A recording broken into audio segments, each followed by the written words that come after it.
Welcome to Learn to Enjoy Sewing. I'm Phil Newfrio, and I will be guiding you through the necessities of making a fitted skirt with a commercial pattern. This video will show you what supplies you will need and how to construct the garment step by step. All the steps shown will get you on your way to enjoy sewing on your own.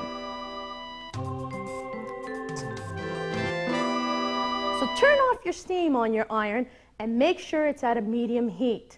All this interfacing likes is medium heat. So this is how it's done. Very easy, very simple. You press the iron down and you count for 15 seconds. That means 15 consecutive seconds. 1 Mississippi, 2 Mississippi, 3 Mississippi, until you reach 15. Once you've done that, you move over. What happens when that has all been done out? You end up with a waistband that looks like this. It's adhesed itself to the fabric, and what I've done is I've outlined a little piece all the way around of our 1/2 inch seam allowance. Well, great. We have that done up. Now we need to press it. The first thing we're going to do is we're going to fold it over in half. At this point, you can use your steam. The only reason is it's already had a chance to cool off the glue on the back. So pretty much you're going to steam it right closed in half. Then you're going to take one side. It doesn't matter which side you take. Just take one side and fold it over. That 1/2 inch that I've done, you're going to fold over and press. But make sure you don't go over the pressed edge that you already did, which is the halfway mark. What you have once that's done is a beautiful waistband that's already been pressed. This is what it should look like once you've done all your pressing.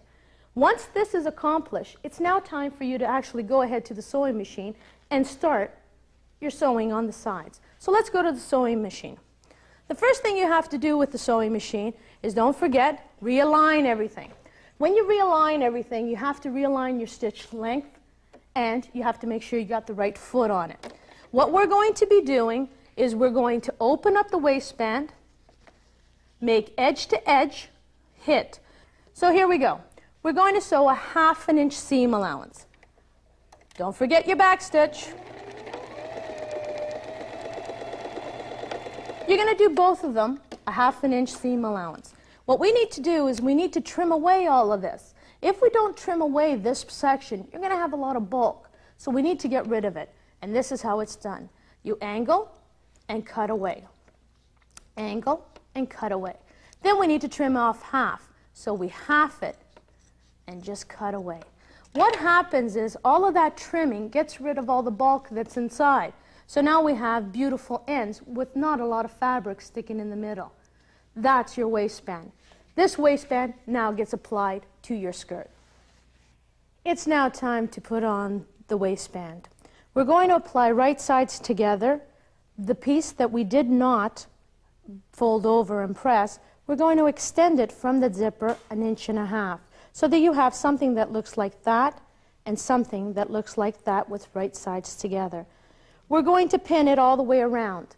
Because I gave you the 3 inches when we were doing the waistband, you'll have now only a 1/2 inch on the opposite side. So you're going to pin all the way around, and it just so happens that I have another one already done up for you to see. So here we have it. It's now pinned all the way around, your extensions from edge to edge, and basted. Once you baste all the way around, take out your pins because you're going to be pressing it. What you're going to be doing is you're going to be pressing all of this garbage up inside into the waistband. You're going to push it in, and then you're going to flap it over. What happens when you flap it over is the garbage is out of the way, and you pretty much take the fold and bring it down to your stitched line. What you have here, after you have pinned, basted, and sewn, is the garbage is out of the way. It's now time for you to actually put on your basting. The reason why I don't get you to do it on the sewing machine is because you're a beginner. You're just not quite there to make a straight line. So instead of having a beautiful waistline that has a whole bunch of stitching lines going all over the place, you're now going to do it by hand. So here we have it. We have a pinned, a basted, a sewn. Once it's done up, you will have a waistband that looks as good on the outside as it does on the inside. You're going to finish it off all the way from one edge to the other by basting it. So don't forget, these are our steps. We've now applied our waistband. We go ahead and we pin, we baste, we sew, and then we fold all that garbage inside. Those are your steps. Once you've completed all of those steps, you can now baste it all the way around so that we can start on the buttonhole. The buttonhole is not that difficult to do. We're going to be doing it on the sewing machine. So pretty much, after I've basted it all, we've got to mark it out. I like marking my buttonholes out only because I like certain buttons, and they might not be exactly what the pattern people have described to you. So here you have it. You have a beautiful waistband already done up, and now we're going to place a buttonhole, and we're going to put the button on, and it's almost there. You're just that far away. So here we go. On the good side of your garment, which means once it's sewn up, ready to go to be worn, this is where you're going to actually go ahead and put your buttonhole. The buttonhole is very easy. You take your grid ruler, you take your slab, and you move 1/4 of an inch into the waistband, and you make a mark. You take half width of your waistband, so for mine, it's 1.5 inches, so that'll be 3/4. And you make a mark. Then we take the size of our buttons. Whatever your button is, that's the size that you're going to do. So pretty much you're going to measure out your button, and then you're going to apply it. So here we go. We've got a button already in hand. We're going to go ahead and put it on. Say, for example, your button is 5/8. You take the 5/8 and you mark it out right next to your 1/4 of an inch in and your halfway mark. So there's my 5/8, but we're still not finished. You need 1/8 of an inch for ease. So add an extra 1/8 to that extra line. So now you have 6/8. What you should have is a buttonhole symbol, which I know you've all seen, that looks like that. Now what happens is we're going to run the machine this way, come down, over, and around, and then we're going to clip it open. So here we go. We go to our sewing machine, and pretty much you set your machine. For whatever machine you have, you will have a buttonhole. The buttonhole foot looks like this. It's a clip-on. It'll have grooves on the side in red, and what that means is the sizing of your actual button. So let's unclip this. We'll put on this one. Always make sure that your M, which is at the front, is facing you. Once you've done that, it's now time to adjust your sewing machine. So make sure that you have all the symbols that lead up to a buttonhole. So make sure your stitch length is showing the buttonhole symbol, and make sure your stitch width is also very wide, and make sure that your lever that you have to turn at the side is on the buttonhole symbol. So on the good side of your fabric now, this is your one chance, you're going to actually line up in the center, you're going to come across, come down, go across again, and go up. So here we go. We're going to do it 6 times across. So we're going to go across 6 times. Once that's done, you lift up your needle. We're going to come down, and your sewing machine will actually go ahead and do it all for you. This is called a 4-step buttonhole. Once it comes down to where your next little line that we drew, you take your needle up, bring back your symbol to go across. So you're going to go 6 across again. Bring up your needle again, and then you're going to go and do it back again. So what you're getting is a rectangle. That's what you're actually doing. And this rectangle that you're making is for your buttonhole.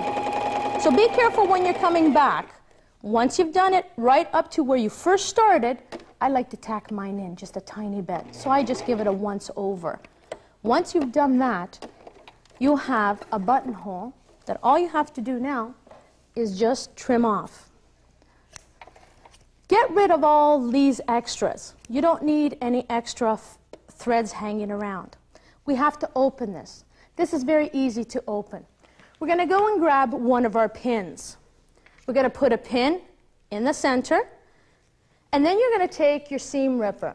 Now remember what I said to you, your seam ripper pretty much is going to be that one thing that takes out all your mistake. Well, this guy's going to help you now. You're going to go in to your buttonhole and rip right across. You're going to go in at the edge of your buttonhole, and you're going to go rip right across. Take out your pin and poke right through. What you have is a buttonhole. So here you go. You've got your button. Does it go through? Yes, it does. So you have a beautiful buttonhole. Once we have the buttonhole already on, it's time now to actually sew it up. Remember that 1/8 of an inch that I told you to give? Well, you're going to take it back now. And pretty much what you're going to do is you're going to take a piece of thread from your sewing machine that you've been using. It's going to be a double strand, no knots, because knots stop you when you're sewing by hand. You're actually going to put it 1/8 of an inch away. So we're going to poke a hole, and that's where your button is going to go. We're going to do something called casting on. You basically just poke it through, open up your zipper. It's a good idea because it gives you a lot of free room. And you're going to start. The first button we're going to put on is called a 4-hole button. This is a cast-on stitch. Without a knot, we're actually going through in and out in the same position. We're going to take our button, we're going to feed it through,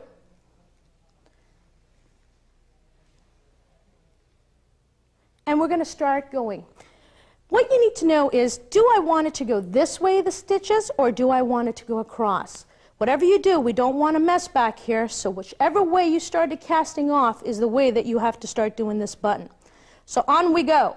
It's an in and out motion. I'm not going to do it for the complete sizes, but you are, because buttons are expensive. And what you need to do is to actually put buttons on properly so that you don't lose them. And it's always a good idea, if you fell in love with a button, to always put one on the inside. So what you're going to do is you're going to put on the button by moving it in and out 6 times. Now I'm not going to do it 6 times, but just going to show it to you. So there you have a stitch that does that. When you have to go to the opposite side, you pretty much have to poke it through the hole.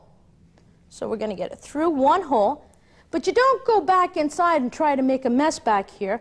You go through the opposite hole, underneath the button, so that all your mess is under there, back through a hole, and then you start again, sewing up 6 times across.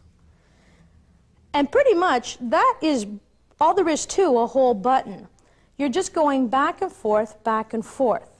Once you've done it 6 times, because that's pretty sturdy, we're now going to do what's called overcasting all the stitches. What you're going to do is you're going to group all these stitches together. So pretty much you're going to go right around underneath, come up, and over. And what happens is it gives you a beautiful little roll right on top of all those stitches, so that your skirt is not a total disaster area at the back. What it looks like is pretty much this. This is what you get, a nice, beautiful finished edge on both sides. Once you've completed the back of the button and it looks like this, this is pretty much what we want to see. We want it to be neat on the inside as we do on the outside. You're finished. You just clip it away and you're done. We have one more step before we can actually go ahead and finish off this skirt, and that's to do the hem and the waistband.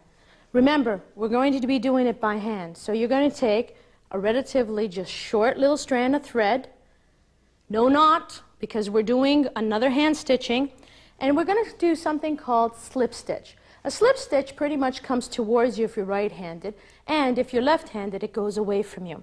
So here we go. We're going to start from the inside of the little groove of our waistband. We're going to do the same thing that we did on the button. We're going to cast on. So let's cast on.